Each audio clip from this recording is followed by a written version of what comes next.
Bonsoir tout le monde. Buenas tardes a todos. Good afternoon, everyone. Moi, relais Jacques Pierre. Mi nombre es Jacques Pierre. My name is Jacques Pierre. Année ça fait nous 10 l'année depuis n'a fêté journée ça dans Duke. Este año es el 10º año desde que comenzamos a celebrar el Día Internacional del Kreyòl en Duke. This year is the 10th year since we began celebrating International Creole Day at Duke. Un gros merci pour tout le monde qui était là avec nous depuis première année. Muchas gracias a todos los que han estado con nosotros desde el principio. A big thank you for everyone who has been with us since the first year. Pour même qui viennent croiser nous dans mi-temps route, au soit qui là pour première fois avec nous aujourd'hui, merci en pile. Para aquellos de ustedes que se unieron a nosotros en el camino o que están aquí con nosotros hoy por primera vez, muchísimas gracias. A big thank you for everyone who has been with us since the first year, and for those who have joined us along the way or are here with us today for the first time, thank you. Initiative ça pas possible sans support département moins Women Studies ensemble avec CLACS, Center for Latin American Caribbean Studies, tout qui était là avec nous depuis première année. Esta iniciativa no sería posible sin el apoyo de mi departamento, el Departamento de Estudios Románicos, junto con el Centro de Estudios del Caribe y Latinoamérica, que nos ha acompañado desde nuestro inicio en 2013.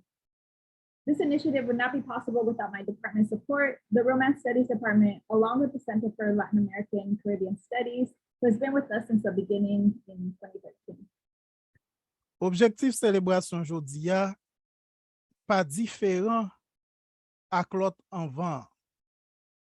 El objeto de la celebración de hoy no es diferente al de los años anteriores. The purpose for today's celebration is no different than previous years. Journée est toujours divisée en deux temps. Hoy en día todavía se divide en dos partes. Today is still divided in two parts. Dans le premier temps, nous avons un étudiant qui peut parler nous sur l'expérience avec langue créole là et en même temps, la partager petite classe avec nous sur dissertation li. En la primera mitad tenemos una estudiante que compartirá con nosotros su experiencia con el idioma creol, compartirá una breve descripción de su tesis. In the first half, we have a student that will share with us her experience with the Creole language and will share a brief overview of her dissertation work. Anessa, c'est un étudiant UNC dans Chapel Hill qui relève Ariana Avila qui a fait ça. Este año, Ariana Ávila, candidata a doctorado de UNC Chapel Hill, cubrirá la primera mitad. This year, Ariana Ávila, a doctoral candidate from UNC Chapel Hill, will cover the first half. Nous déjà dit lui merci. Le agradecemos por su tiempo and we thank her for her time. Dans le deuxième temps, nous avons un professeur Michel Degraff avec nous, qui travaille depuis plus de 25 l'année sur la langue créole là. Al seguir, nuestro invitado principal es el profesor Michel Degraff. Lleva más de 25 años trabajando con el idioma creol. Second, our featured guest is Professor Michel Degraff, who has been working on the Creole language for more than 25 years. Comme ça, il y a un pile bagay dans Jakut li pour le partager avec nous. Tiene en su Jakut muchas cosas para compartir con nosotros. He has in his Jakut a lot of things to share with us. On nous produit dans la langue pour nous savoir plus d'outils là-dedans. Buscamos en nuestro idioma para que podamos tener más herramientas en él. Let's produce in our language so that we can have more tools in it. Tant pis. Quand le micro est fermé, nous souhaitons nous toutes une belle journée créole. Por favor, silencie su micrófono. Les deseo a todos un feliz día del idioma creol. Please mute your microphone. I wish you all a happy International Creole Day. C'est toujours un plaisir pour me servir nous toutes dans nos Haïti. Siempre es un placer para servirle en el nombre de Haití. It's always a pleasure for me to serve you on behalf of Merci en pile. Gracias. Thank you. On nous observe yon minute silence dans mémoire Mikaben. Yon gros artiste haïtien qui mourit ça gen presque 2 semaines. Hagamos un minuto de silencio en memoria de Mika Ben, un famoso artista haitiano que falleció hace casi 2 semanas. Let's take a minute of silence in memory of Mika Ben, a famous Haitian artist who died almost 2 weeks ago.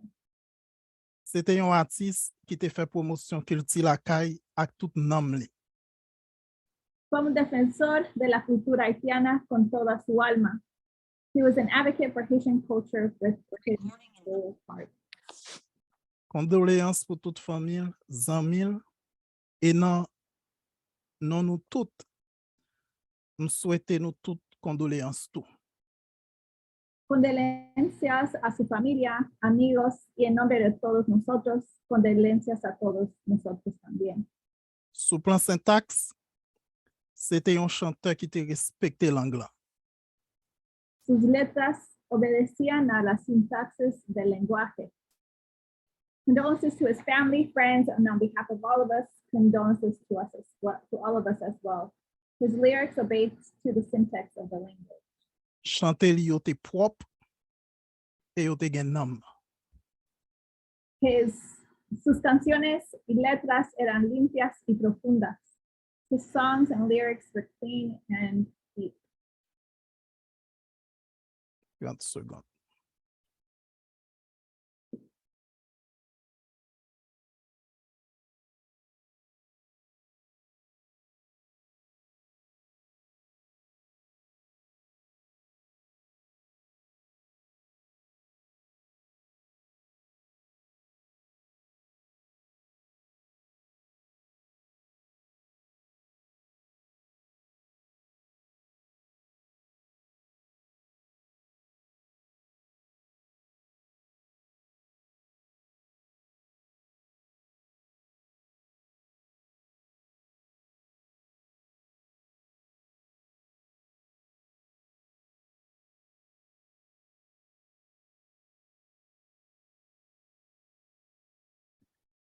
Ayana, jouet pour. Okay.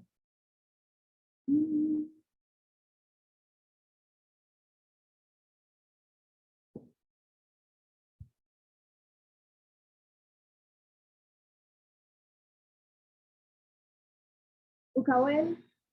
Okay. Okay.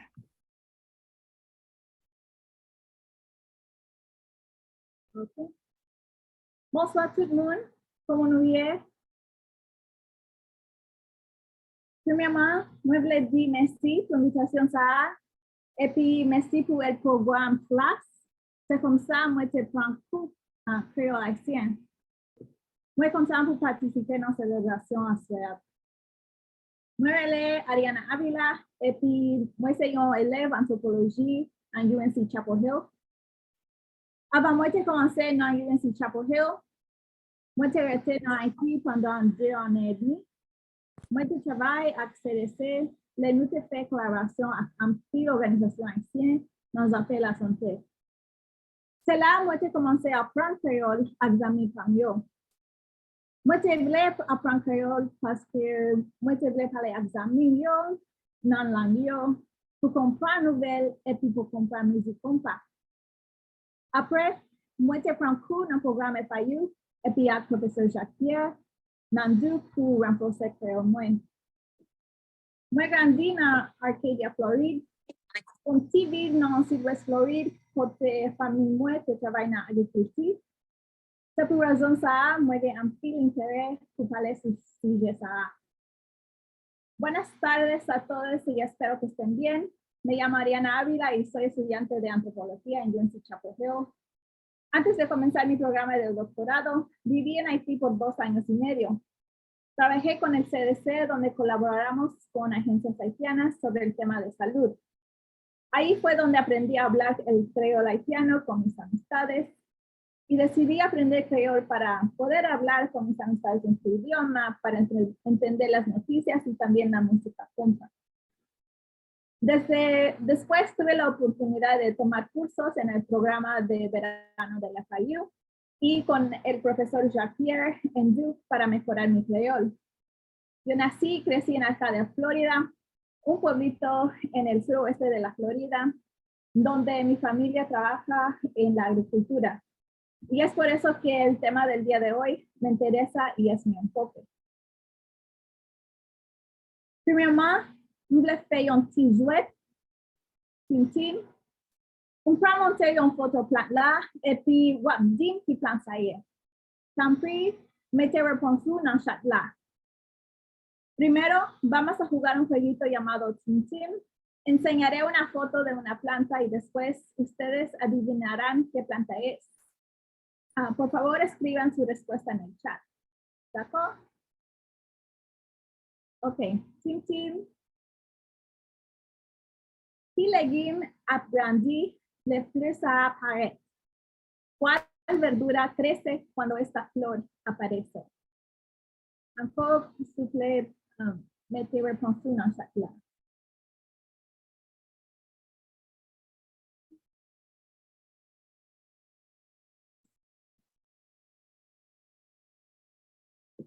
Ok, calabaza, avocat, pilote. Café,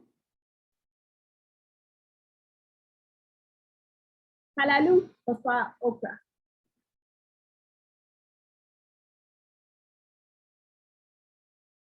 Ok, Tim Tim.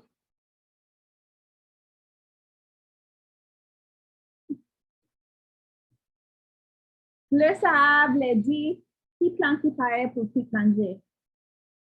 Esta flor significa que cuál planta está lista para cocinar.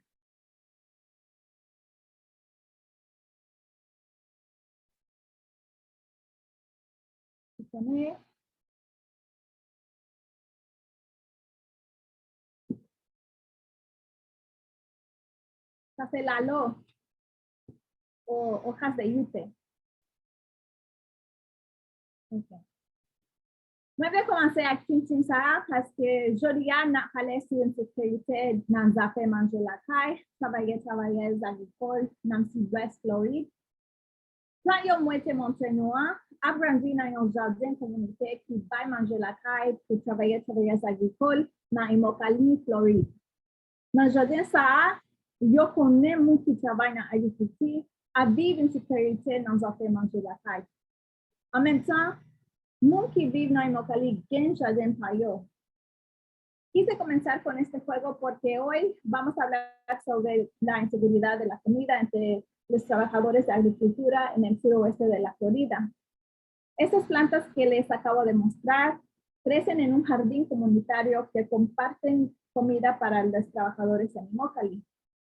En este jardín saben que las personas que trabajan en agricultura confrontan la inseguridad de la comida, pero al mismo tiempo, personas que viven en Immokalee tienen sus propios jardines.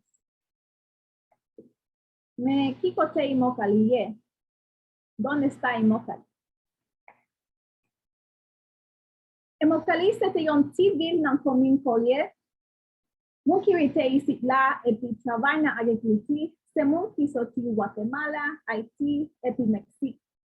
Yo gagne une grosse migration dans Immokalee.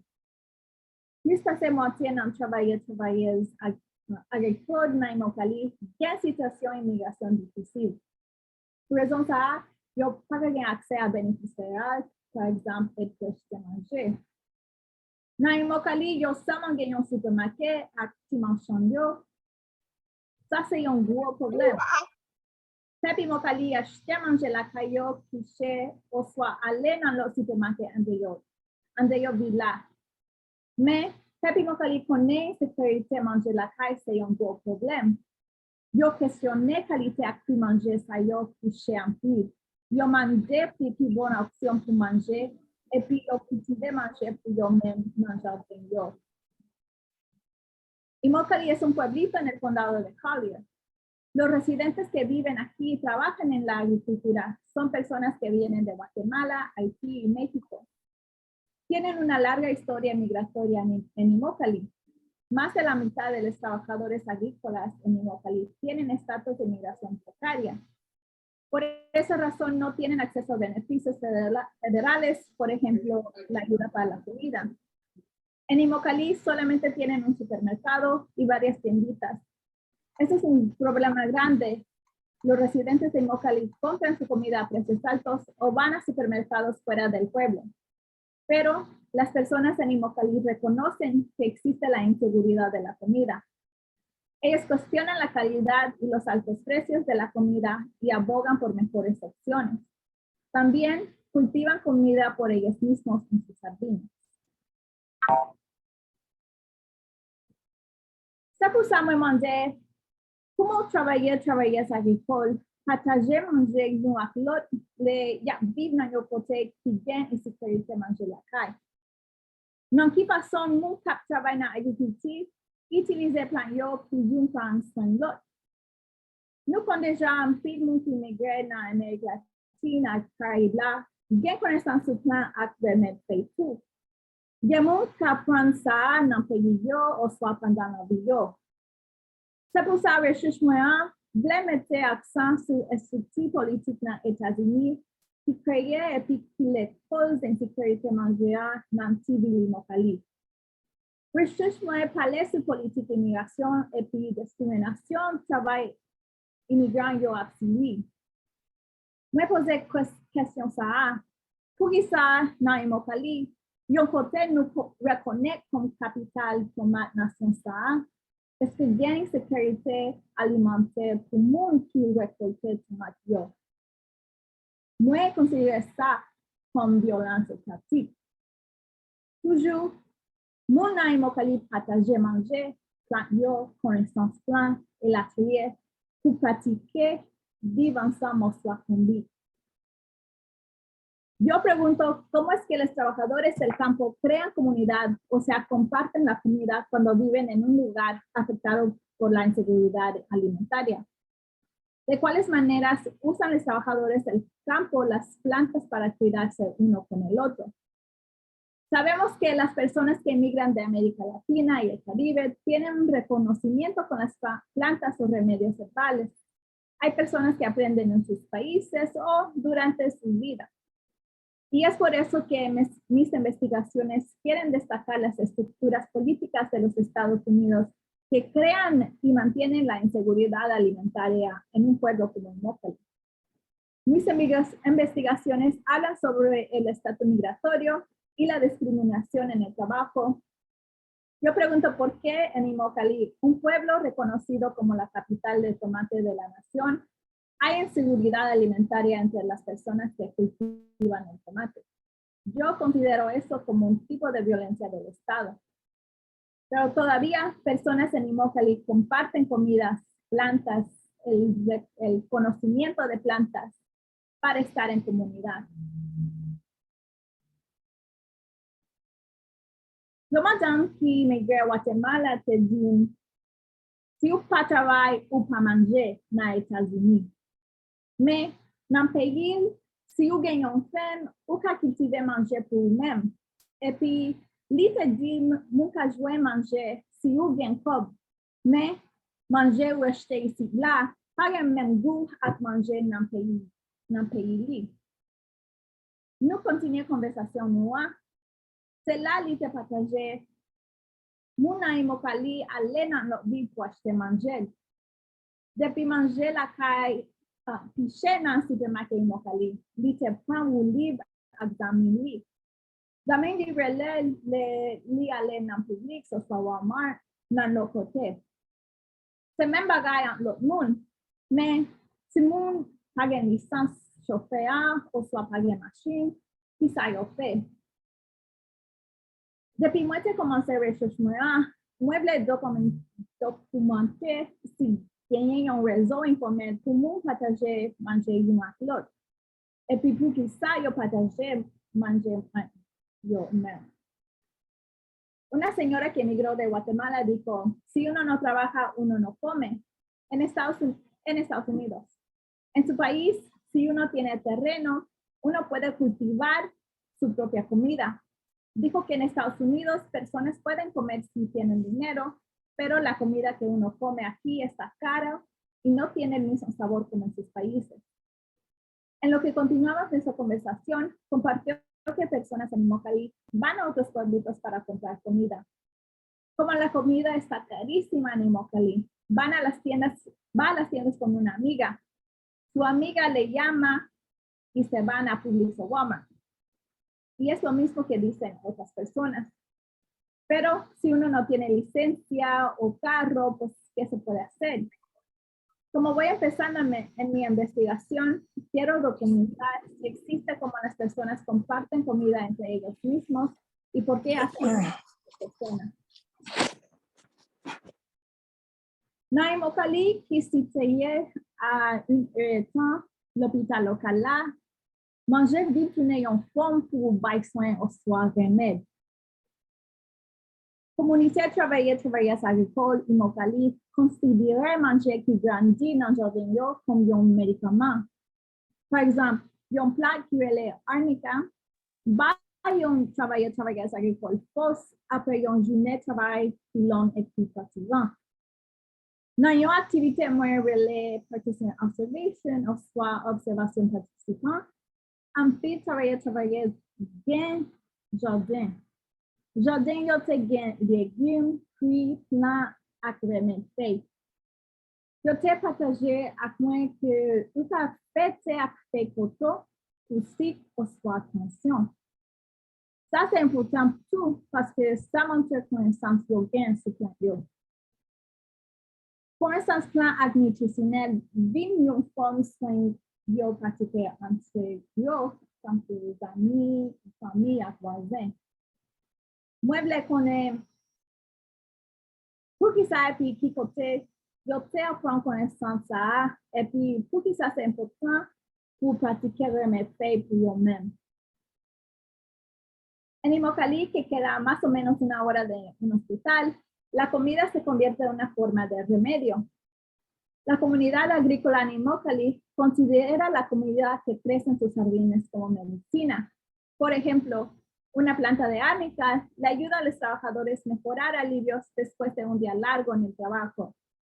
En una actividad conocida como Participant Observation o observaciones de participantes, observé que varios trabajadores tienen jardín.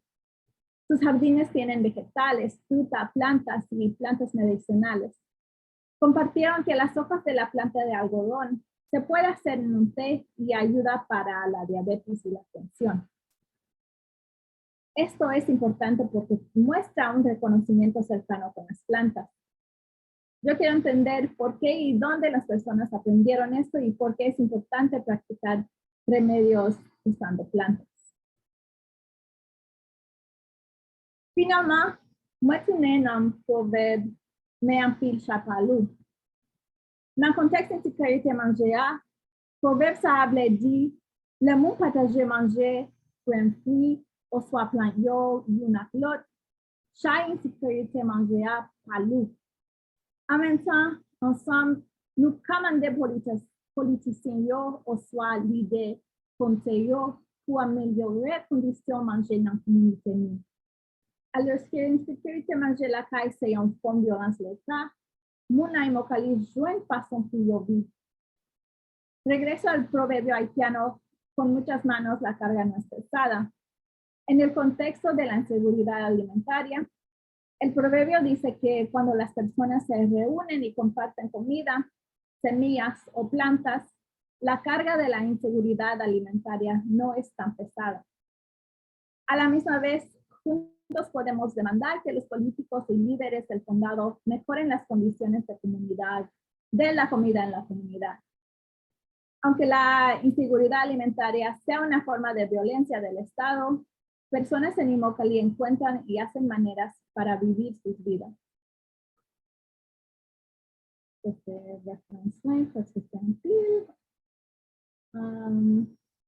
Merci. Tout ça, sí. Merci, gracias.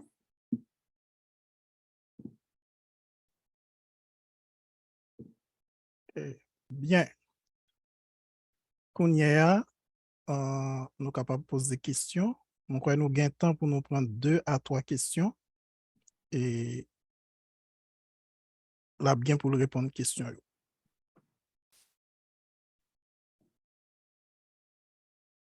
Pas de question?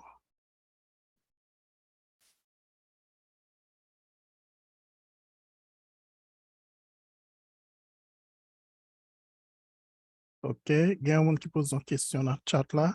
Ariana? Ou une question? Oui. En créole ou en anglais? Oh.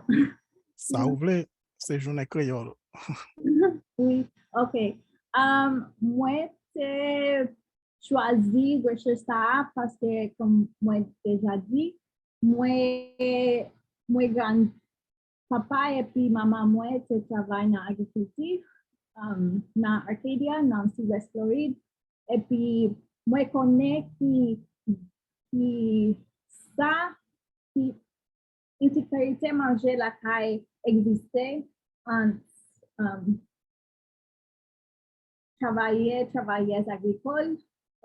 Et puis, c'est pour ça moi voulais mettre accent sur ça, sur sujet ça. Merci pour la question.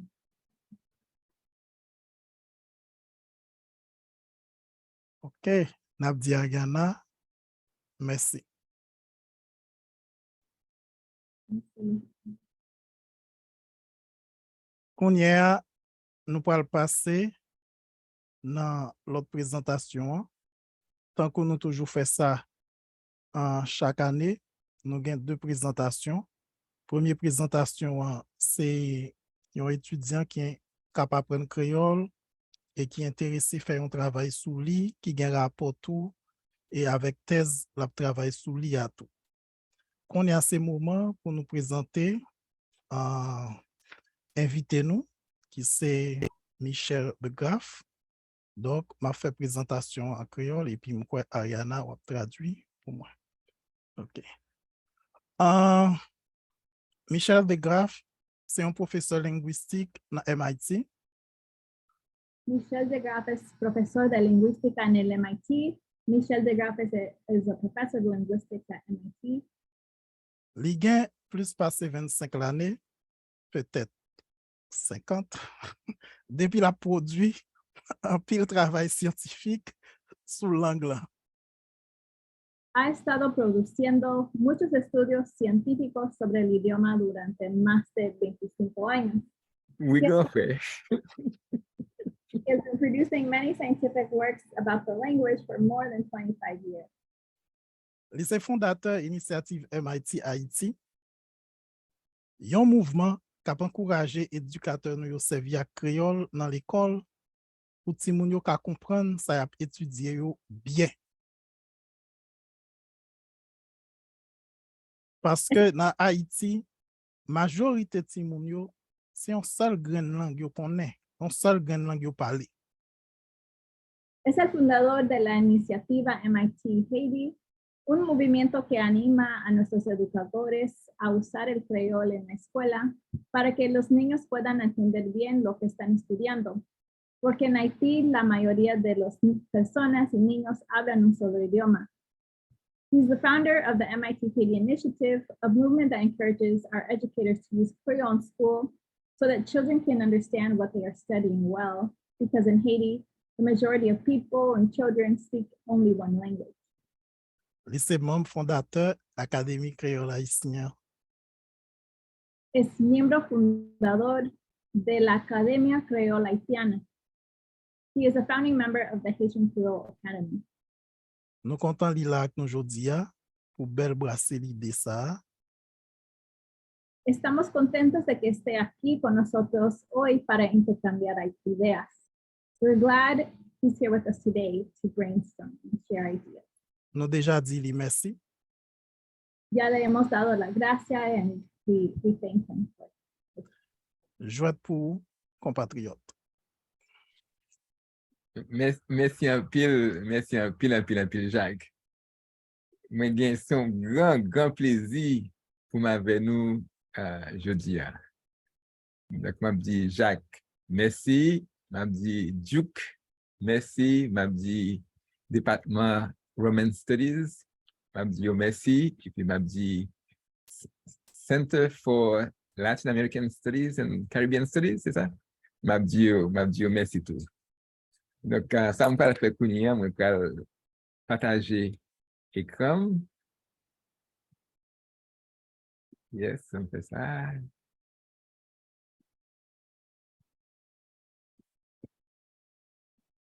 Est-ce que nous voyons écran? Jacques, est-ce que vous voyez écran? Oui, nous voyons écran. Maman. Bon bagaille, maman. OK, donc, ça me parle fait avec nous jeudi, on parle entrer dans la thématique. Avant de faire ça, on va me fermer ça. OK. La thématique là, c'est Kreyòl, c'est la vie, c'est dans la vie en Haïti. Donc, je vais sur le premier diapo. En anglais, c'est Creolophonie is Haiti's life artery. Donc, ma PC répond à appel Jacques là. Donc, thème jeudi, c'est Live in your language. Vive dans la langue. So I'm going to try to answer. Donc, là, nous avons invitation Jacques dévoué pour nous. C'est pour le 28 octobre, International Creole Day. On appelle pour nous vivre en créole. Mes questions pour nous demander aux Haïtiens pour vivre en créole, comme tout Haïtien parle créole, on a demandé pour qui ça nous même poser question ça. So why even bother to ask a Haitian to live in Creole, since, as Jacques just said, the vast majority of Haitians speak Creole. So why even ask them to live in Creole, since it's the only language for most of us? So, and that takes us, the answer will take us to a long history. Donc, c'est ça qui est l'objectif de dire, c'est pour essayer de comprendre qui ça qui fait ces créolophonie qui dans la vie en Haïti. So why is Creole at the roots of our lives in Haiti? Well, it was not clear. So as Jacques told us, it's because, that's item number 2, that the Creole language is the one language that calls all Haitians Chemet, Chemetresse. Chemet, Chemetresse, it's an idiom that means dear master, dear mistress. It's an idiom. It means that that's your only fluent language. And then, as you can see, actually, this is a linguistic note. I write it in 4 words because it is 4 words. Chemet, Chemetresse. The language calls you dear master, dear mistress. Idiomatically, it means that it's your fluent language, but it's 4 words. And that since it's your one fluent language, for most Haitians, it's the language that allows you to learn, to love, to live, to play. And for the school, it's indispensable. You need the students' native language to create strong foundations for l'école tête en haut, ou pays tête en haut, which means an upside-up school for an upside-up country. So why is this important? As you can see, it's highlighted. Well, it's because up to today, we live in a country with a school system where the nation's primary language has been devalorized so thoroughly. And that creates un système l'école tête en bas, an upside-down school where the one language that everyone speaks is devalorized and what's valorized and at all sectors of society. What's valorized is the colonial, or well, we can say the former colonial language, but in many ways it's still colonial because that's the one language that's used as a tool for exclusion. So linguists, like there's a famous linguist who works in Africa called Carol Myers-Cotton. She uses the term elite closure. In many African countries, the language that from the former colonies, either French or Portuguese or English, those languages are used for elite closure to prevent the masses to enter into the elite circles. And that's what French does. So now we have to understand, that's the question in 3, qui origine historique système d'école tête en bas? So where does it come from? This system where French is being used to exclude most Haitians from accessing quality education. And here we have to go into history. And luckily, back in May, there was a beautiful series of articles in the New York Times that did a very good job documenting the roots of this tête en bas system. So basically, it's a double ransom. So the New York Times talk about a double debt, un double debt, but they forgot that actually the debt is twofold. There was a financial debt that the French imposed on us back in 1825. And at the same time, they also imposed a cultural debt, a cultural ransom, which, as it turns out, the elite calls a butin de guerre, very proudly, right? So lots of Haitian writers, from Yannick Lyons to Leslie Manigat, to name it, they call French their butin de guerre, their war bounty. They're proud of it. But yet, that's what we're going to see here, that what the French did very cleverly is to use language and culture as yet another way to make Haiti into a dependent province of France, an impoverished, dependent province of France. That's what we're going to see here. So it's a double. So the New York Times called it a double debt, just looking at the money, because to pay the amount that the French imposed, which was 150 million francs, which is worth today $21 billion, roughly, according to economists like Thomas Piketty. But on top of that, on top of this double debt that the Haitians had to borrow to pay it, which made it double, right? But there was also the cultural debt that the New York Times did not speak so much about, and that we'll talk about here. So my point here is that we need nos besoins réparation culturelle. We need cultural reparations. And I'm going to present MIT Haiti that Jacques told you about as a sample of what's needed to repair the cultural aspect of this double ransom, okay?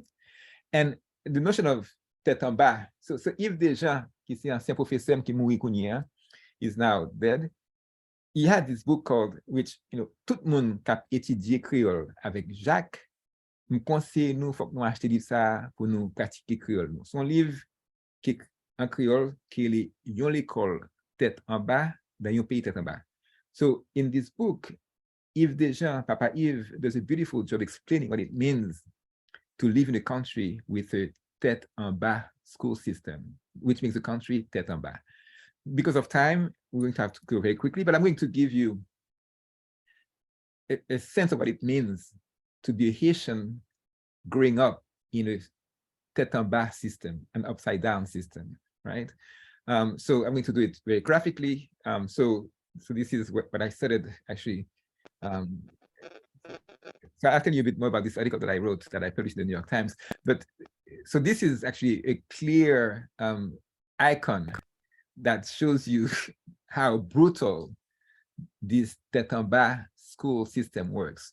So now imagine, you're a Haitian child, which means that Creole is your primary language, and French is spoken by at most 10%. If you talk about fluent French, Haitians who are born in homes where everyone speaks French, no more than at most 3%. So in terms of being fluent, maybe 10%, roughly. So your typical Haitian child speaks only Creole, and you go to school, and if you speak, so someone needs to be muted. So if you speak Haitian Creole, you're being told that you're a gorilla. You suis le gorille de la classe. If you don't speak French, you're the class gorilla, right? And on the right, so that teacher tells the child, you better speak French, otherwise I cut your tongue. So this is nothing else but torture, but child abuse. And most schools in Haiti practice this type of child abuse, psychological abuse, physical abuse on a daily basis, right? And this is not just Haiti, actually. This is most Caribbean countries, most African countries where the former colonial language is used as a tool of soft power for domination. Soft power, both in terms of social class within those countries, but also soft power when it comes to geopolitical relations between former colonial powers and the former colonies. Okay, so this takes us down to this piece that I wrote, that I published last week, a couple of weeks ago, in the New York Times, where I describe from a very personal perspective what it means to grow up in such a system. So, article écrit en créole et puis en anglais. Donc, titre créole là, c'est en Haïti, l'école yo apprend nous railler langue nous et puis railler tête nous. Okay, so now I'm going to ask, so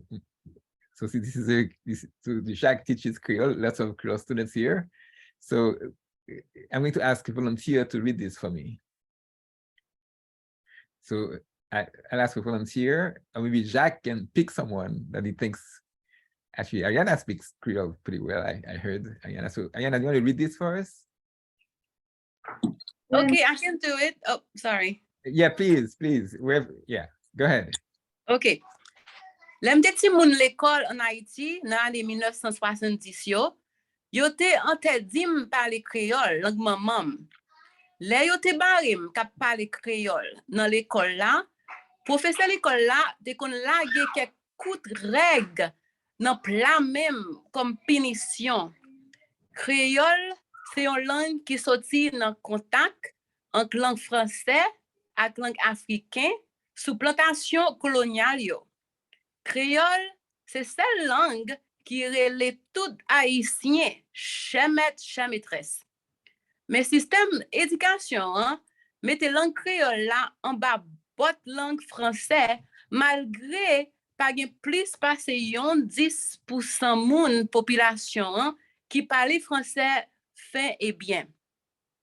Ti moun qui parle créole CB, toute qualité humiliation dans l'école yo. Ge au moins yon l'école côté humiliation, c'est un jeton qui marque. Moi dois toujours exprimer tête moi en français. Sinon, moi c'est ma 4 classe là. Merci en pile, Martine. On lit bien. C'est là, baka we figure. J'aime lire avec un pile de passion ça. Merci. C'est parce que m'gon pile ti moun là, li pas, la distrait nous, ça fait pas mettre photo mais moi ou lit article ou fait un très bel article. Son amis qui voient lire et ça fait me dire oh my goodness. Okay. I'm so glad. Merci Martine. Est-ce que nous tirer résumé samedi là? Est-ce qu'à expliquer pas besoin traduire tout mais est-ce qu'on va un petit résumé samedi là? Oui, en anglais. Oh, en anglais, okay. Oui, pour mon qui va parler créole. Oh, okay. So basically, to summarize what Mr. de Graaf wrote in this article is to say that when he was growing up in Haiti in the 1970s, he was actually being punished from speaking Creole. Every time he would speak Creole, they would call him that he would be the clown's gorilla if he did, and he felt humiliated because this is technically his mother tongue. And he apparently it was wrong to speak Creole in school. It was, if you do, then you're punished. Thank you, Martin. Thank you. So luckily, the school I went to didn't use that actual jeton. That jeton is from a different school, which I know where it happens. But luckily, in the school I went to, the punishment was more physical than psychological. I don't know which is worse. Probably the psychological might be worse to be called a gorilla. But okay, so Martin, ma tout qui to continuer comme ou bien commencer ou les ça moi tout. OK, ma pli ça. Mais dans l'article tout, ou te dit comme ça que sous pas les créoles, il faut laver l'angou avec vinaigre, avec savon. Ou l'article bien, merci Martine. Donc OK. Ça pour nous tout. OK. Discrimination contre créole commence dans l'école. Mais ça pas arrêté là. Article Ransom, New York Times, là c'est rapport enquête sur qu'aucune chaîne dette la France te mettait sous dos Haïti. Ancien colonie. New York Times a publié article là en anglais, en français et puis en créole. De notre plus gros journal Haïti, le Nouvelliste, le National, a publié morceau dans article là en français seulement. Tribunal en Haïti fonctionnait en français et ça c'est un gros barricade pour ni moun qui a déposé plainte ni moun kap pote akizasyon. Depi yo pa pale français. Ata UNESCO qui déclare engagement li en faveur culture locale ak langue locale, ça bi plus ak français parce créole dans communication li en Haïti. Qui c'est sous site internet, li yo soit réseau social li yo. Merci, Martine. Bon, tu résumé. Bien vite. Okay. Oh, okay. Donc, in summary, basically, this is saying that the discrimination against the Creole language, it was not just at school. So there are 2 articles published by New York Times saying that, actually not saying, but reporting the debt that France made us pay for our independence, right? So it's also saying that there's 2 big another article from 2 different companies like Le Nouvelliste and Le National. They also publish articles, but they were in French. Even in the judiciary system, people who couldn't speak French were not in favor because the accusers and the complaints, how do you say it in English? the plaintiff. Yes. So these people, they actually suffer because they don't speak French, and in the court system, it's in French. They only speak Creole. So from the very beginning, they're in defeat. So even UNESCO, who's supposed to be helping the situation, also publish information in French instead of English. Thank you. Instead of Creole. Martine, you do a beautiful job. Merci en pile, Martine. Thank you. And about UNESCO, just today, which is Creole Day, something extremely interesting happened, which I want to leave for the end because it's a good sign of hope that I want to share with you in the closing, because this article was published on the 14th of October. And between the 14th of October and today, in 14 days, lots of very good things have happened that can give us hope. So Martine, I'm going to call on you again. Tant pis, ça pour moi ça va bon petit repos après ça. Okay, pas un problème. Okay, so let me see. I don't see it yet. Attaque ça yo. Okay, attaque ça yo sous langue moyen.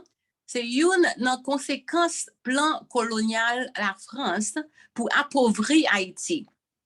Ça fait quelques siècles depuis plan ça a sous ses richesses pays nous. En 1825, roi Charles X t'a imposé une rançon de 150 millions francs en échange pour reconnaissance indépendance Haïti. Bien vite après rançon, en 1825, Gaspard Théodore Molien, un diplomate français, demandé pour imposer qu'il tire la France sous système éducation haïtien. Objectif là, c'était faire haïtien vin dépendre de la France, sortir dans l'économie Haïti, river dans culture nationale là. Et puis, river entendre dans langue yo parler. Merci, Martine. Bon petit résumé.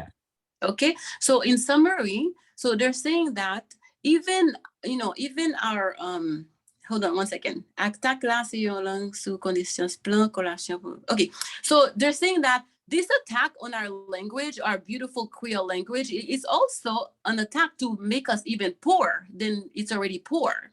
So basically, they're saying that the King Charles X imposes a ransom for us to pay 150 million francs in exchange for our independence, to recognize our independence. So basically, not only do we win, we had to pay for winning our independence, which was totally wrong.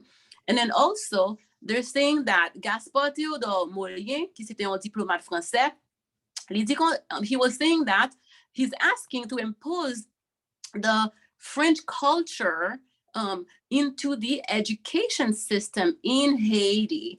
The main goal for that is really for us to continue to depend on France by not recognizing our Creole, but rather recognizing their French on the economy and on the national level in Haiti.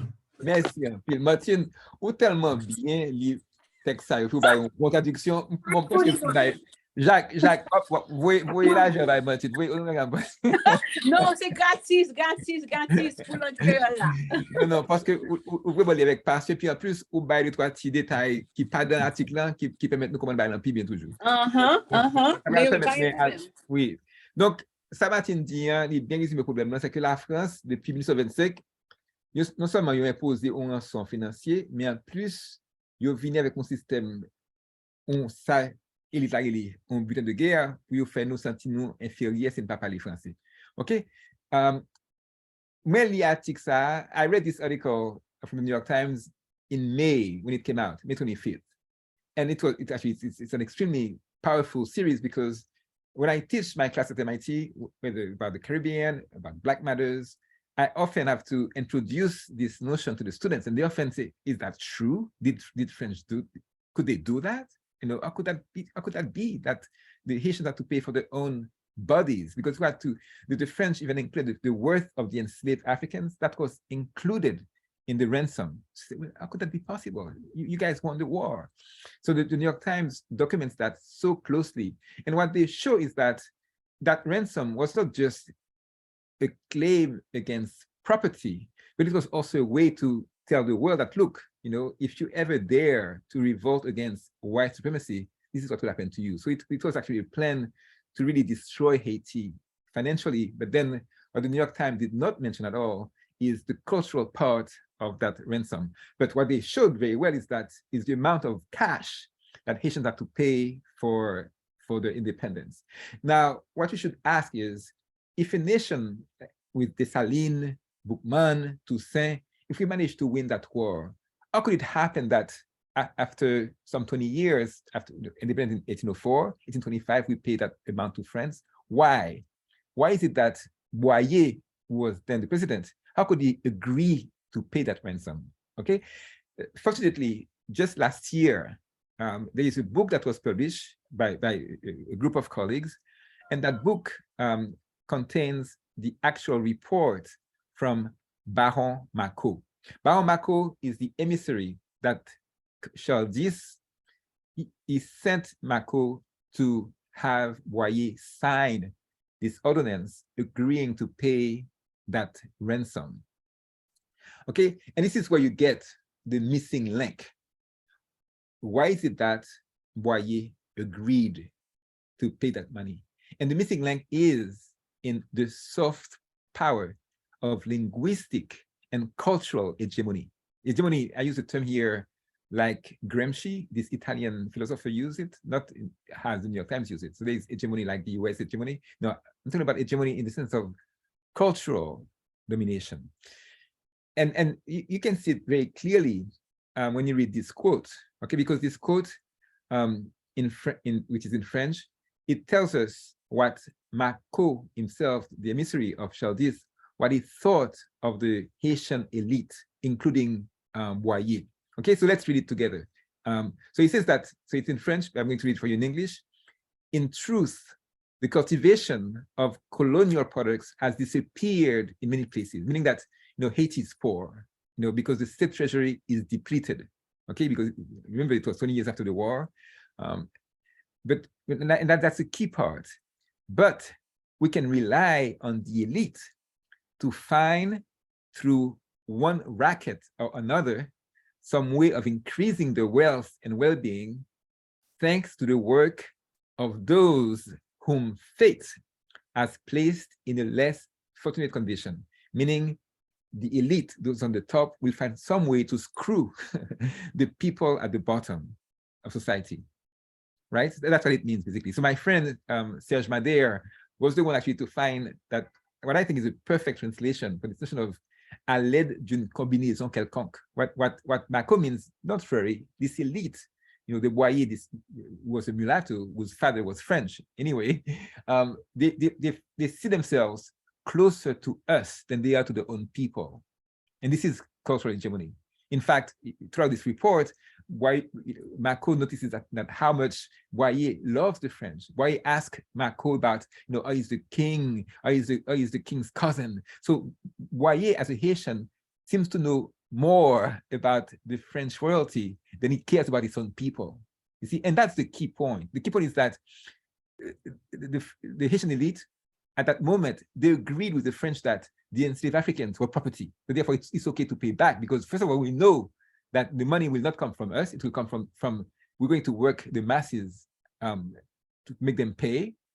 And then we'll benefit from it because we're like you. We're Black French people. And the sociologist, Jacques Pierre, he's done some very careful work, actually, in his book called The Haitians, A Decolonial History.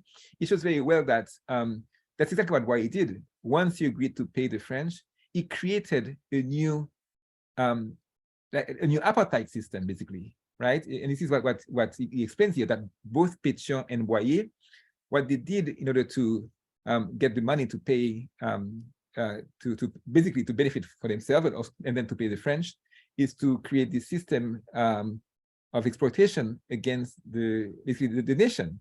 And this became codified as Boyer's rural code, the Code Rural, which was designed and implemented very much like the way that Macron had envisaged, for the benefits of the rich, of the elite, both in France and in Haiti, to the detriment of the masses, right?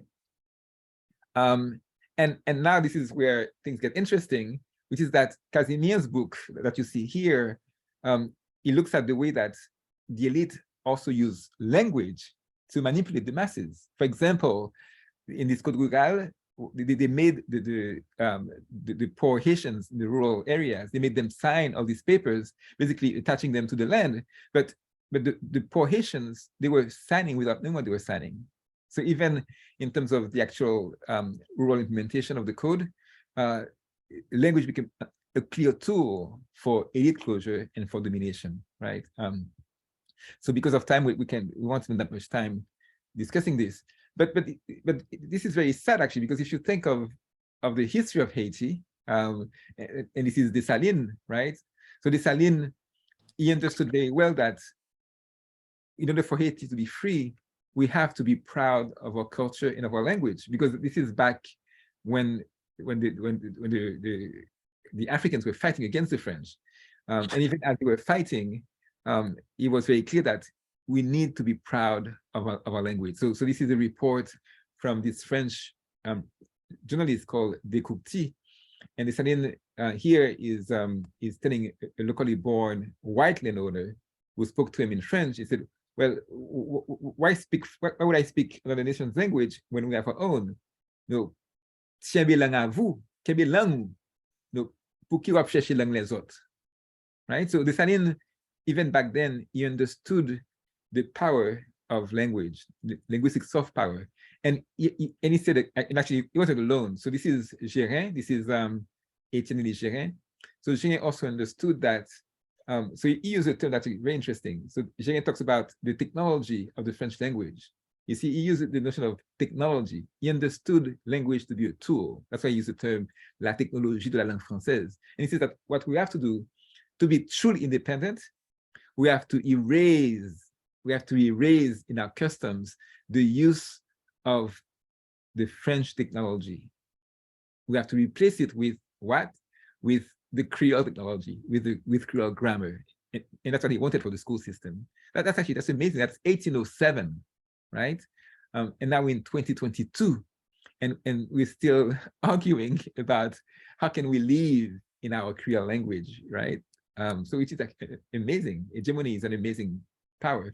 And Dessalines, even in 1804, right? So if you read that piece here, he knew that although Haitians became free through an actual fight with cannons and guns and swords, but he knew that we could be defeated not through cannons and swords, but we could be defeated through the soft power of language, right? Because he says here that, look, before that, we were vanquished not by French armies, but we were vanquished by the treacherous eloquence of the proclamations of French agents. So that's Dessalines in 1804, warning Haitians, watch out for the pipeuse éloquence of the French agents, the treacherous eloquence of French agents. And guess what?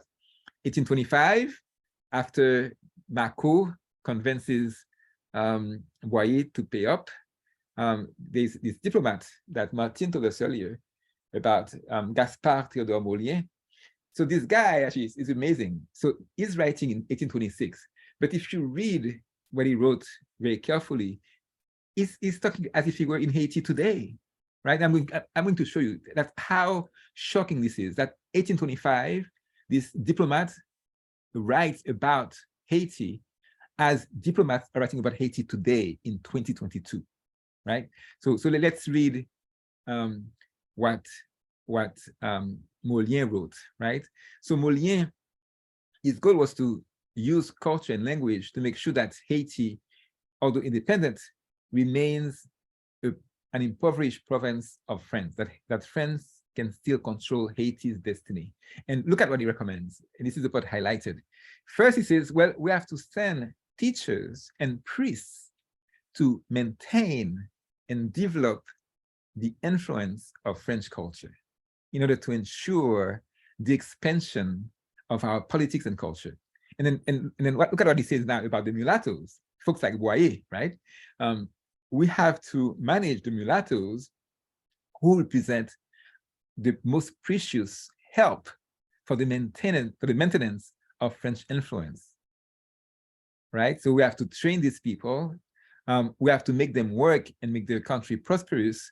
That way, they can consume the products of our industry.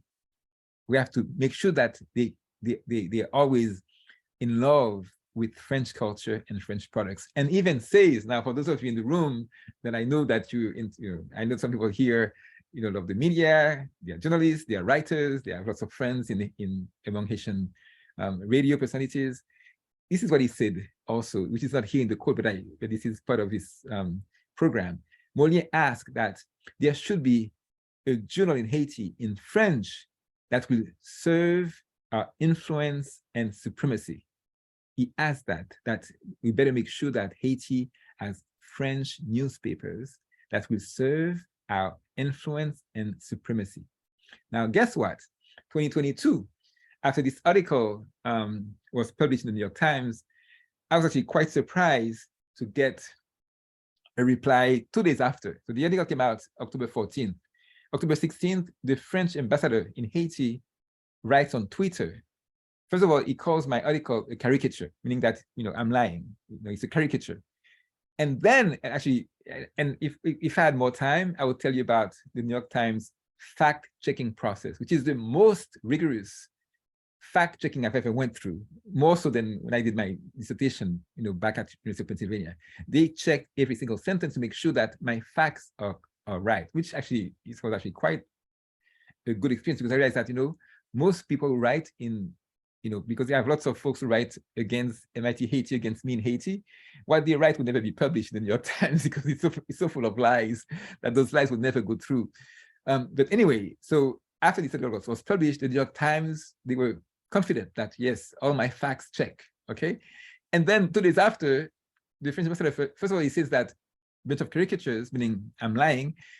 And what he said actually that was quite surprising, he says that the cooperation between France and Haiti is not what you described, because in the article I described how with French money, the Ministry of Education, using French expertise, basically they come up, I'll show that to you later, they come up with curricula that actually violate Haitian law, preventing the use of Kreyòl in the school system. And I'll show you the details of Haitian law that says, well, we have to use Kreyòl, at least on paper.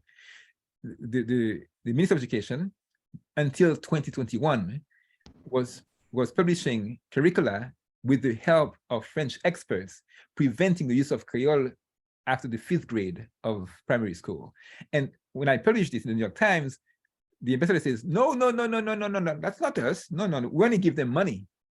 You see that the curricular reform is only by the Ministry of Education, and we in France only help by giving money. And he says, I'm sorry that the New York Times did not use the data that the French embassy gave on this cooperation. Now, this is really bizarre, right? Because, and so I told them that in fact, what you're saying here is exactly what Molien would have said, because Molien, back in 1825, although he was pushing French culture and French language, it was always on the guise of, well, this is good for Haiti, right? This is not, the French are just helping, right? But the fact is that, and this is documented in the Nouvelliste, right? So when the same ambassador, when he arrived in Haiti last year, he gave an interview to the Nouvelliste. Nouvelliste published it with much pride on the front page. And the goal of the interview was to say that France wants to be involved in Haiti's affairs and be even more influenced. And what I did in my answer to the ambassador on Twitter, I made sure to show pictures and Facebook postings documenting how French experts have been involved on the daily working of the Ministry of Education, providing quote unquote expertise for that curricular reform, you see? So now I can call it again on Martin, but who else would like to read? Because I want someone else to. I would like to do it. I would like Okay, to do it. Go ahead. So this is one more paragraph from the New York Times. And this paragraph actually, I hope, will summarize the ways in which that cultural hegemony has been working to impoverish Haiti, including the ways that the French quote-unquote experts have been putting pressure against the use of a national language in education. Okay, go ahead. Ok. Moi considère description Haïti comme nation qui pi pauvre dans l'hémisphère l'ouest là, comme une description qui gen faille là-dedans. En réalité, Haïti c'est pays yo appauvri pi plus en bas conséquence gros hégémonie raciste. En 1825, émissaire Charles X te imposé un rançon financier qui était impossible pour Haïti. Mais modèle éducation la France là, qui c'est soi-disant un butin de guerre, te brutal tout. C'est un coup un rançon linguistique, une chaîne pour colonisation mentale. Élite sa yo qui parle français en Haïti te vinra pour suivre mission coloniale ça pendant yo mette pi gros barrière qui possible entre yo ak peuple souverain qui parle créole seulement. Merci un pile. 10 minutes left, so Sam Vefek, I'm just going to give you a sampling of the impact of this colonization in the mind in various parts of Haitian society. So I'm going to start with my own mind, which is because this is the way I grew up, right? I grew up with these tools of white supremacy all around me. And I, as a child in Haiti, I had no clue, I breathed racism, I breathed colorism, I breathed all kinds of hateful speech around Black folks, around Kreyòl. I was a kid, I wasn't aware of it, but I drank the Kool-Aid. So this is, and this is painful, actually. This is something which is really painful to think about what these mental chains do to a child and to see how educators, writers, folks who call themselves nationalists and progressists, how they participate. They participate in this system. And the people who are the most oppressed by it, they accept it. I'll never forget in Lagonave, one day I was doing work in Lagonave. There's a mother of 4 children, very able person that I admired a lot. A child was sick. She had to take the child to the hospital. She said, Michel, tant pis, allez avec him. And I was teaching. So I said, well, ma classe connaît. Et puis il dit, mais faut quoi aller avec moi, Michel, tant pis. Il dit, pour qui ça va pas qu'à mettre dans l'hôpital? Il dit, and this is what she said, why she wanted me to take her to the hospital. Parce que même pas parler français, moi pas moun, ou même ou parler français, soit aller à plus bon service. So she says that, I don't speak French, I'm not human. That's the term that she used, moi pas moun. If you go, since you speak French, you'll be able to get better service to my child. I mean, did you see the terrible impact of this sort of socialization? Anyway, so now, as I mentioned before, so the New York Times, and I'm just going to give you a quick sample of all parts of society where you see that hegemony, from the media to the court, to the school, to most everywhere else. I'll just give you an overview. So the New York Times published in Creole, French, and English, and they told Haitian newspapers, republish for free. And guess what? They interviewed the author, Catherine Porter, And they ask her, why did you write it in Creole as well? Why did you have it? So it's Fédo Boyer and Nick André of Creole Trends with the translation for the New York Times. And she said, well, because it's important that Haitians can read it in Creole so they can understand what happened to the country, right? And guess what? Both Le Nouvelliste and Le National, two of Haiti's major newspapers, they choose the French version to publish it. They didn't choose the Creole version, which would have been more accessible to all Haitians. They picked the French version, when in fact, the French version was produced for people in France and the Creole version for people in Haiti. But the Nouvelliste and National, both of them, pick the French version.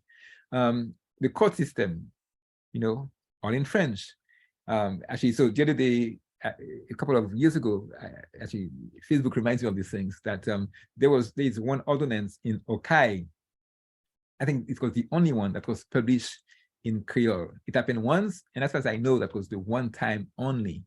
So I keep encouraging, you know, the justice system, you know, to please, you know, apply the law, because the law says, you see, this is right here.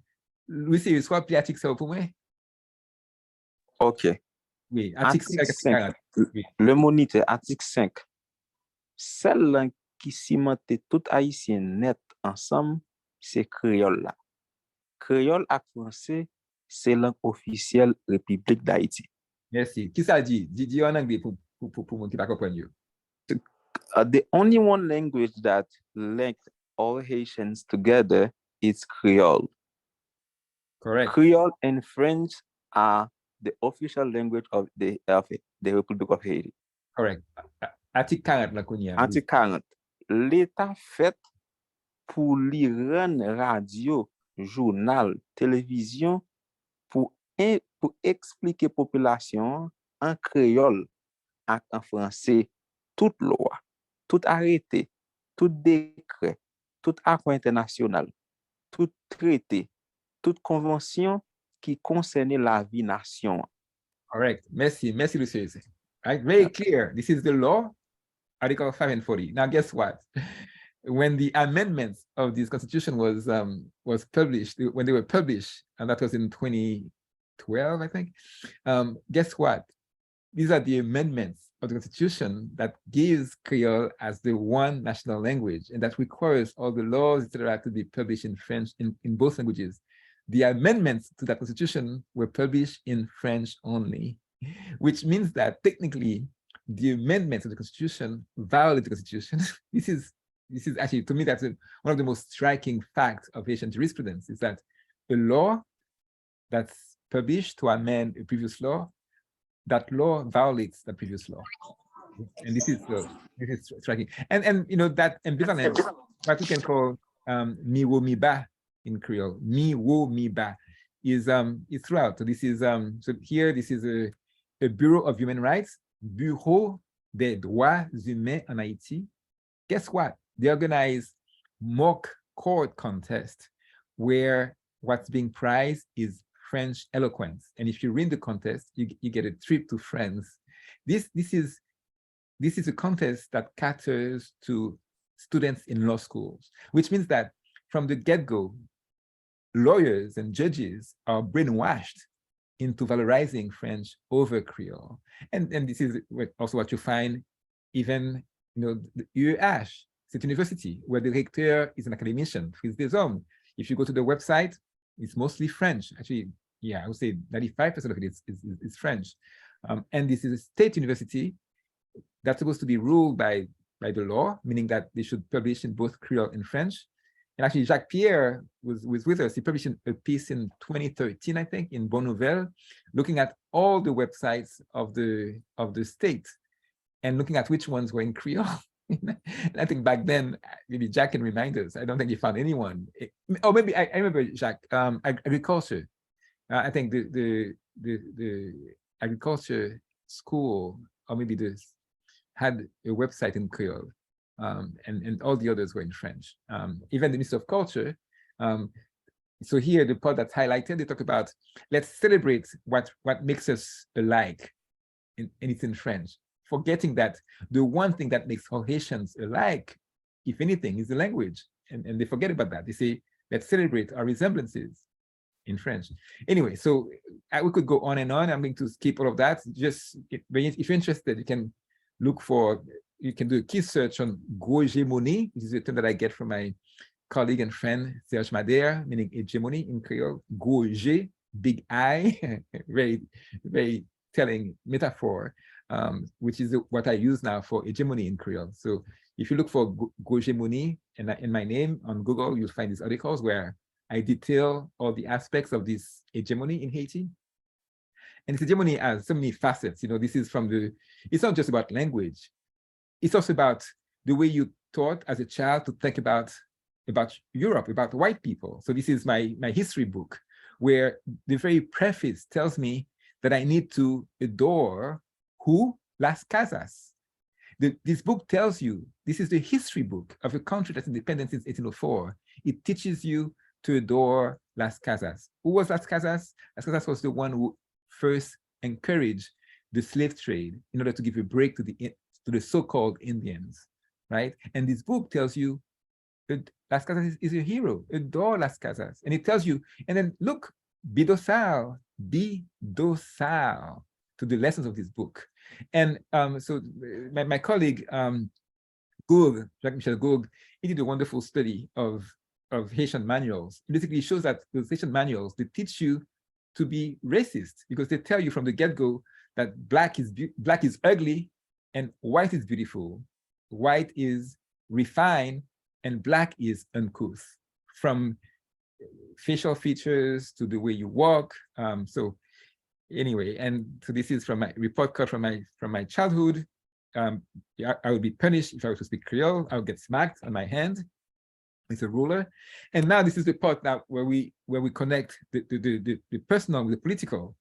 So here the personal, which you've seen before, how the school prevented me from speaking Creole. And now what you see is that in 2021, this is a document that was produced by the ministry with the expert, quote unquote, expert help from the French, which now the ambassador says, no, we didn't provide any expert. This table shows you the key proposal that this curriculum framework does, which is that starting in the 5th grade, the one language that the teachers are supposed to be using as a language of instruction is French. And Creole remained as a subject of instruction, which means that the kids who speak Creole will be taught about Creole in French, which is ridiculous, right? You should think of it, right? So you have kids being taught about what they know in the language that they don't know. And the key point that I made in this piece in the New York Times is that this violates, so this curriculum produced by the Ministry of Education in 2021, it violates this famous Bernard reform from 1982. And now, in fact, we've done lots of studies with this student that you see here, William Scott Frager. In fact, he's doing his PhD. It's about that, looking at the history of these documents in Haitian history, looking at how many of them, they quote the Bernard reform, but they misquote it in various ways in order to fit the ideology, right? Including that one. So that document here, as you see, where they propose French as this single language of instruction starting in the 5th grade, that document cites the Bernard. Say, well, let's implement Bernard. But Bernard doesn't say that. On the contrary, what Bernard says, which so many documents betray, including document from the Ministry of Education, it says that Article 29, Creole is the language of instruction and the language that's taught throughout 10 years of the fundamental cycle. And French is taught from the very beginning, and French become a second language of instruction starting in the 6th grade. So for 10 years, Creole is supposed to be is used for teaching, and then it's only in the 6th year that French comes along as a second language of instruction, right? So those documents that I mentioned you earlier betray the actual law of the country, and this is where, you know, in the New York Times article, I say, well, there is hope because in 2022, the current Minister of Education, Nissi Maniga, you know, in fact, I've been pushing him since 21. Say, well, look, Nismi, because I know that Nismi is a scholar. You know, he's a professor, so I know that at least he can apply logic. I said, well, Nismi, how can there is a cadre of curriculaire produced by the Ministry of Education that violates the very law that's supposed to regulate the schools in Haiti. And he heard that, and in 2022, he says, well, so he says here that we have to change it. So now what I'm proposing is that Kreyòl is going to be language of instruction throughout the primary and secondary cycles. So for 13 years now, according to this document, for 13 years, Kreyòl is going to be the language of instruction. And there's a problem still, though, because if you see here on the slide, he has Kreyòl and French being used for instruction starting in the 3rd year. And that's a contradiction, actually, because in his own program of Live Unique, Kreyòl is supposed to be the single language of instruction for the first 4 years. And this also contradicts the Bernard Reform, which if we go back here, the Bernard Reform has French being introduced in the 6th year, you see? So, but at least what I find as hopeful is that at least Nesmi makes Kreyòl to be language of instruction throughout the primary and secondary cycles. But guess what? After Nesmi publishes these proposals, so this Patrice Delancourt, who's a former Minister of Education, he calls it a coup d'état linguistique. So the very fact of applying Haitian law when it comes to the use of language in the school system, that very choice, that very fact is labeled as a coup d'état linguistique. And then there are articles like this one by Hugues Sefor, who talks about une guerre de langue. What I always say is that languages do not fight. There is no such thing as, as a linguist, I've never seen languages fighting. Languages are used by people for exclusion or for inclusion. So French is a fine language to be taught in Haiti, like English or Spanish. The problem is that it's when French is being used to handicap students or to exclude students, right? So now to try to get to the wrapping point here, so I think we've seen the various aspects of this impoverishment, both from the financial aspect and also from the cultural aspect. And what I want to, so at the end of my piece, I talked about this concept of cultural reparation, that what we need, well, not only we should, of course, like Ayiti did, and he paid a very heavy price for it. As you know, Ayiti, in fact, the New York Times document this, they document how after Ayiti dared to ask the French to pay back, how the French, together with Canada and the States, they organized a coup against Ayiti. In fact, even the French ambassador back then, he did admit that the fact that Ayiti asked for the money to pay back to Haiti, it was part of what caused the coup. And as it turns out, the president that came after Ayiti, de facto, so Boniface Alexandre and La Tortue, Gérard La Tortue, when they came into power, one of the first trips was to go to France to meet with Chirac. And they told Chirac, oh, not worry anymore. We're not going to ask for the money. In fact, La Tortue even made this claim at Élysée, and it's on YouTube. Look it up, La Tortue Chirac. You can do a search where he tells Chirac there was no legal basis for Ayiti to ask you that money that the French stole from us. Okay, so anyway, that could be another talk. But anyway, when it comes to, and here I'm going to get to the closing point. So when it comes to cultural reparations, what we need to do, and this is, I'm going to talk to you now about what we're doing here at MIT, but I think all Haitians who want to free themselves from these shackles of mental colonization, we need to do all we can to valorize Kreyòl, whichever way you can participate. That should be, I think, the primary task for those of you who call yourself nationalist or progressive, right? And this is what we do at MIT Haiti, which was founded back in 2010, because we believe, as you see in this beautiful drawing by the artist of Carrefour Richesse, avec langue créole, la science fait des cabesses, meaning that, with Creole in science, it's a win-win combination. And I'm going to just keep some slides here. And this was launched in 2010. And then in 2019, we launched this platform MIT Haiti, where we collect materials. And actually, there are people here in this call who have been who have contributed to this platform, and I'm very happy that they are here. And the platform is organized by subjects matter, by grades, and we try to collect materials in Creole, of course, that can be used in the classroom to teach those subjects, right? 2 minutes. Okay, merci, Jacques. And also we're producing books, and actually we collaborate with JEPCA right here in Boston. So this beautiful book, Guide Physique, where we introduce active learning in science in Creole. So now we're working on the Guide Biologie, Guide Chimie, Guide Mathématique. And this is what the platform looks like. You can go and look for resources, you can contribute resources, and we give you, give you feedback. We also believe that Haitians need to reclaim their history. So we've been very fortunate to be working with Jacques Pierre, who I think is one of the most insightful Haitian sociologists and historians, trying to, you have to understand the power of Kreyòl dans la ville à quoi.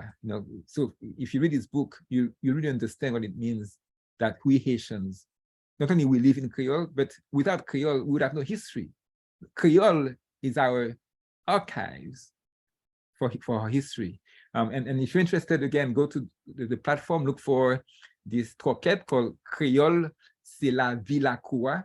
And it will make you understand why what Jacques is doing is so important, because you cannot understand Haiti if you don't understand Creole. And this article that you can get on the website, on the platform, just do MIT Haiti, Kreyòl, c'est la ville à quoi. It's in Creole, of course.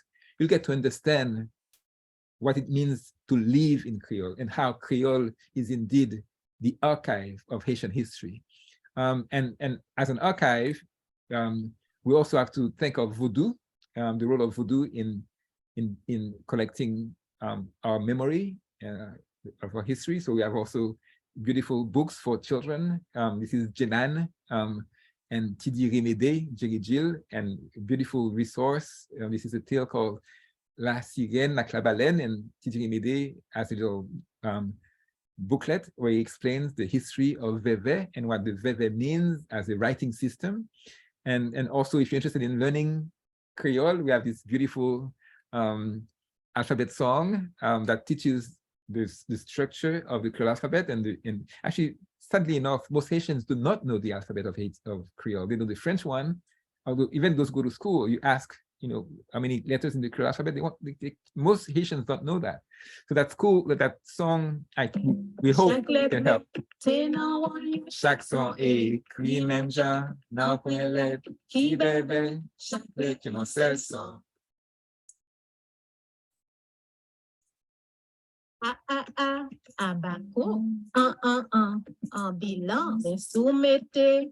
Okay, and this is my daughter here telling you what MIT Haiti is all about. MIT Haiti.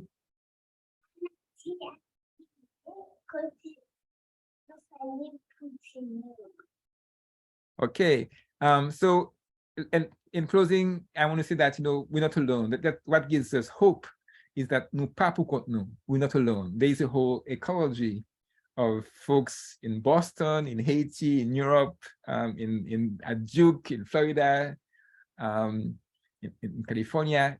It's a movement, and this movement is growing, and now it's even more powerful that even the New York Times has joined this movement. So our pet piece was published in both Creole and English, and we have artists like Big Tison Diffé, also joining the movement. So this is a beautiful little jingle from BIC. I won't play it because of time. And the good news is that now even UNESCO, just today, for the first time in their history, I've been asking them that for a couple of years now. They agreed that when they do the conferences, they're going to have live translation, live interpretation in Creole and French. So today, for the first time in their history, they had this conference on the use of the mother tongue for multilingual education, and it was in Creole and French with interpretation. So in closing, this is really Mia Pil Shai Palu. So this is lots of people who've been helping in this project, and this is when I was in the Cap back in May. And that banner that they made to welcome me says it all, that we are free physically from colonization, but we still have to fight for the freedom of our soul and of our minds and of our language. So thank you very much. Ok, bon, bien, qu'on y a là, nous pourrons passer dans le moment question. Nous pas gagner en pile temps, nous seulement gagner 10 minutes pour question. Donc, nous avons demandé tout pour Michel, sous qu'a fait réponse courte. Ok. Réponse courte, et puis question courte. Depuis réponse aller comment tête en coup de train, va passer dans l'autre monde. Réponse tout, oui, depuis aller en coup de train, n'a pas obligé comme pour Michel, parce que zoom là, gon pour finir, m'ba vle tomber sous nous. Ok. Ok, on allez. Moi, Mavrine levé main, Mavrine ou ka aller? Oui, bonsoir et merci un peu, professeur Degraf, pour belle présentation. Une petite question bien rapide pour. Oui. Et je travaille dans la section traduction et une bagaille que moi rencontre en pile, c'est la fait traduction scientifique parce que je connais un peu le travail qu'a fait dans l'école primaire, l'école secondaire pour aider avec langue créole là, mais dans niveau universitaire. Donc on a voué par une série de barres médicales pour nous traduire, une série de papiers scientifiques pour nous traduire. Ça m'a pile tête chargée pour nous jouer une série de thèmes et en pile fois c'est thème français que nous obligés que nous voulons que nous pas voulons nous obligés utiliser parce que pas qu'à joindre un équivalent créole. Est-ce qu'il y a un travail qu'a fait dans le niveau ça? Oui, au contraire, bon, aujourd'hui, nous publions un blog sur la plateforme qui est pour que ça, tout scientiste, philosophe, écrivain haïtien doit écrire en créole tout. Parce que on langue, toujours aimé comparer on langue à on bibit. Bibit, c'est les rap fait sport, ouais, ça c'est muscle, et ça bibit, les développer pour nous observer avec. C'est comme ça toute langue développée. Ouais, pas une langue qui vient avec tout vocabulaire besoin pour faire la science. Pas rien ça. Soit regarder langue français, langue anglais, qui ça vous fait? Vous prenez l'autre langue, vous prenez latin, vous prenez grec, vous prenez même l'autre. Et puis c'est comme ça la langue développée. Donc problème Mavrine, c'est parce que nous pas jamais la langue qui fait ou dire où est que son problème lié. Mais dans toute langue, pendant observer avec vous, ou prêter l'autre mot, ou créer l'autre mot, et puis pas gain aucun règle qui fixe, non? Gain moun créer des têtes sur linguiste terminologue, qui dit que faut gain un comité qui peut décider qui mot pas rentrer dans la langue pour la science. C'est beau bien, oui. Parce que soit regarder histoire langue anglais, soit regarder même dans la technologie, téléphone, un tweet, un fax, email, quand vous sortez mot ça, la langue pas fait avec eux. C'est leur créer une technologie ou bien on fait recherche ou un nouveau concept, qu'on y a créé un nouveau mot bon prêter de l'autre côté dans la langue anglaise. Pas qu'on est plus fort vocabulaire anglais pas sorti dans la langue germanique, ouais, plus fort vocabulaire anglais sorti dans l'autre langue qui pas dans la même famille qu'anglais. Donc anglais bon dans prendre mot côté le vle, côté le besoin. Ouais, donc quand on a fait bagarre là tout. Donc pas tracasso. Ça pour faire c'est bon parler à moun, ouais, et puis on est créatif et pour apprendre le français à tout parce que bon vocabulaire créole que sorti. Plus fort dans le mot créole, c'est dans français sorti. Donc ça c'est pas un problème non. Soit parler ou enregistrer tout. Qu'on va calculer côté chaque mot audio il sorti, puis faut l'année sorti il sorti dans français. Ouais. Donc c'est pas inquiétant pour ça Mavrine. On a besoin pratique, besoin de communauté, mon ka mandé et puis besoin de créativité. OK. D'accord. Merci. OK, on l'autre question. C'est Gamoun. Quelqu'un qui levé main en venant. OK, venant, même moi, t'as écrit question, oui, on a allé rapide. Non, pas écrit question, non. Et merci un peu pour la présentation. Ça me donne une question pour un professeur Degraf. Qui système qui gagne sur place que si que ou même ou t'as quitté MIT, que MIT Haïti a continué? Ça c'est une belle question, Vinant. Ça c'est bagaille. Moi, penser à ça tout le temps. Parce que c'est un monde, ouais, donc, on peut monter bécane tout le temps, ma machine, c'est bécane monter, et l'autre d'embout, monter bécane, sont en danger. Toujours, dis mes amis, sous machine frappe, je veux dire, ça ne peut pas venir, ça ne peut pas passer avec MIT Haïti. Ouais, chaque pour moi, dans MIT Haïti, nous sommes équipe, ouais, donc, nous avons un collègue qui est Haynes Miller, nous avons un groupe Haïtien qui avec nous, qui travaille avec nous, qui Haïti, ouais, qui Canada, ouais, donc nous collaborons ensemble. Nous sommes équipe, ouais, mais effectivement, c'est moi avec Haynes Miller, nous sommes leader équipe là. Réellement, comme je ça depuis longtemps, c'est pour nous avons un pays, nous avons l'État, nous avons l'État tête en haut, ouais, qui on joue à réaliser l'importance un projet comme ça, mais qu'on y a qui dit bon, nous voulons collaborer, nous voulons participer, et ça a manqué fait en 2014, avec ministre Maniga, nous avons même signé sous papier, oui, belle signature, cérémonie, signé. Nous avons signé un accord pour le ministère international, à collaborer avec Haiti pour créer dans le ministère, ça nous a créé un bureau MNFP et Haiti. Donc, bureau, ça va pas faire, il t'a pas collaborer avec Haiti pour lui prendre les ressources, pour lui servir pour formation professeur, lui servir pour développement ressources. Kounia, travail nous t'a fait Haiti, il t'a bien intégré dans le ministère. Donc, ça a bali une durabilité, il t'a bien longévité. Ouais, mais Kounia, gouvernement tombé, moun était metté pour occuper bureau pour faire liaison entre ministère avec MIT Haïti. Aussi le gouvernement tombé, il y a une vague. Là, qu'on nous dit, oh, après une vague, ça va passer. Vous ne connaissez pas ça, dit nous? Il dit, oh, c'est ton projet Laurent Lamotte. Wow. Lamotte tombé, qu'on y a, on va continuer le projet. Est-ce que vous imaginez, Venante? Moun là, il a touché pour le projet, oui? Il a ouais son projet pour le pays. Qui ça, ouais, son projet pour Laurent Lamotte.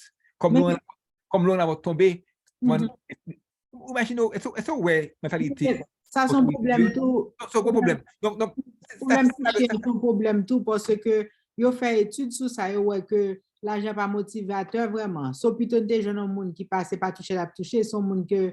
Oui, non, mais maintenant, problème là, question sur qui est vraiment important. Parce que il y a une étude, par exemple, Alex Cantave qui était dans UMass Boston. Alex Cantave, il fait des dissertations, il fait doctoral, qui ça le fait, il fait sous importance pour organisation internationale comme MIT Haiti, pour nous travailler avec l'État, avec institutions publiques, pour nous bailler aux charrettes. Parce que c'est la seule façon qu'on a fait un travail qui parle bien impact sur le pays, qui parle bien un tiré qui long, c'est si on a bailler le ministère international, UEH, l'État d'Haïti, ce qu'on a j'arrête qu'on y a pu venir jam. C'est la seule façon qu'on a un impact qui est durable. Ouais, c'est travail recherche li. Ouais, c'est sur ça fait thèse li. Ouais, mais qu'on y a comment dire Alex, ouais, comment dire Alex, est-ce que ça de ça? Ouais, quoi il pense même pas là encore parce que qu'on y a Alex quand a travaillé pour Kellogg, ouais.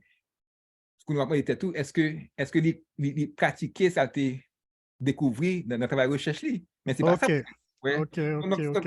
Donc, mes problèmes non viennent de ce problème mentalité. Nous avons besoin de Haïtiens qui ont une vision qui est plus longue que vision pour demain. Ouais. OK. Non, pas qu'à faire va et vient parce que on va les zoom là couper. OK, je comprends. On est là. La continue l'autre. OK, crime. C'est ça. Donc, c'est important. Louis Cyrus, on a une chance pour poser dernière question. On l'autre monde. Si nous mettons toutes deux questions ensemble, 30 secondes, Michel, on tire réponse courte dans 1 minute et demie. La question est importante pour la réponse courte. Ah oui. Mais nous pas de temps. OK, on allez, Louis Cyrus, on allez. Professeur de Graf, chapeau bas pour. Et question comme c'est que est-ce que il pas normal pour un étudiant qui est dans l'université Haïti qui t'a voulu déposer soit thèse ou bien mémoire en créole, l'université a pas t'a ça. Est-ce que pas même t'a relé moun ça dans le tribunal parce que c'est violation de droit étudiant. Correct. Ça c'est correct. Mais chance pour nous qu'on y a dans dans la faculté des sciences humaines et même gain une université publique régionale qui est au Cap qui a encouragé les étudiants à faire thèse en créole. Ouais, donc, personnellement, les été proposé pour faire thèse en créole, yo te di non ça pas possible. Mais kounya me connaît gen université, gen faculté quoi faculté linguistique appliquée, faculté sciences humaines, gen université publique régionale dans zone dans nord qui yo même bon, si vous voulez écrire sur email quand même bon information côté yo recteur publier une lettre pour dire qu'il pas encourager étudiants yo produire thèse en créole. Et si qu'on a choisi pour faire thèse en créole, il y a bon expertise qui peut aider à faire ça. Ouais. Donc il y a des choses qui fait qui positif. Ouais, positif. Mais c'est ouais bagaille à long terme. Mais c'est pas ouais pour demain. Ouais, même à l'école sur le Gonzague côté pas parler créole dans l'école mais quand il sur le Gonzague, il commence à enseigner créole. Depuis quelque temps déjà. Ouais. Donc a changé. Pour moi mouvement créole là, j'ai un bon ami Jacques Pierre qui est dans la zone Saint-Raphaël, qui a un projet, c'est capter référence, c'est toujours dit, mouvement créole là, il n'y a pas qu'à bloquer, il n'y a pas qu'à bloquer là. C'est Jean-Jacques dit, nous vivons là-dedans. Donc, si son langue ou nation vivent là-dedans, comment qu'à bloquer, à moins qu'on bloque la nation? Ouais, ça bon espoir. Ouais, mais c'est une question importante aussi, je suis d'accord avec vous. Il faut qu'il y ait un cadre légal qui peut pousser ça, qui peut protéger les étudiants sur les fêtes en créole. Définitivement. Ok, on va nous dire invité à merci. Est-ce qu'on est capable de partager email ou ou bien Twitter, n'importe information? Oh oui, ok, donc ça m'a fait mettre handle quand on a vu sur Twitter, sur Instagram, sur Facebook. Donc nous avons suivre bon sur Facebook, on n'a pas de possibilité pour accepter notre demande. Bon, Facebook met en limite, mais ok, ça c'est sous. Mais si nous avons suivre Haiti, son page. Donc si nous voulons continuer à suivre ce qu'on a fait dans Haiti, nous avons sur Twitter, Instagram, avec Facebook. Et puis quand il y a Haiti, nous fait commencer un TikTok. Nous avons TikTok, nous entrons dans TikTok là. Donc nous avons suivre nous sur TikTok, Instagram, Facebook, Twitter. Ok, bien. Donc pour nous finir, je dis tout le monde qui était là avec nous aujourd'hui, un gros merci. Premier merci, c'est pour l'audience nous toutes. Après ça, je remercier un gros merci pour Ayana qui t'a commencé la présentation en tout. Et puis, un gros merci pour Michel, ou bien, ouais, qui était là, qui t'a partagé toute l'idée ça ensemble avec nous. Michel est toujours disponible pour répondre aux questions, il est sur Twitter, il est sur Facebook, il est de tous côtés, nous sommes capables toujours de contacter. Donc, là, on a fini le programme, moi, pour le camper enregistrement, mais avant de nous aller, nous allons quitter nous avec une musique, côté nous sommes capables de distraire nous pour nous finir avec, comment nous sommes capables de dire ça, l'amour dans que nous tout. Ok. Et mais, yeah. M'encourager venant contacter parce que question soulevée, c'est une question vraiment qui tracasse ma pile. Donc, je suis content qu'on soulève. Tant pis, commandez ça même sur Facebook. Bon, ça va le faire venant. Déjà, mettez ça pour vous sur page Facebook, sur Twitter, sur Instagram. Donc, sur médias, ça, soulevez même question ça sur Facebook, ou bien trouve et puis qu'on a la continuité dialogue là. Moi, j'ai un petit mot à Haiti, je vais venir à Haiti de l'heure. Eh bien, mais en contré. Moi, je venir pour Parents Weekend now. Eh bien. Et puis, ok, d'accord. Ok, merci, Venant. Ok, merci en pile.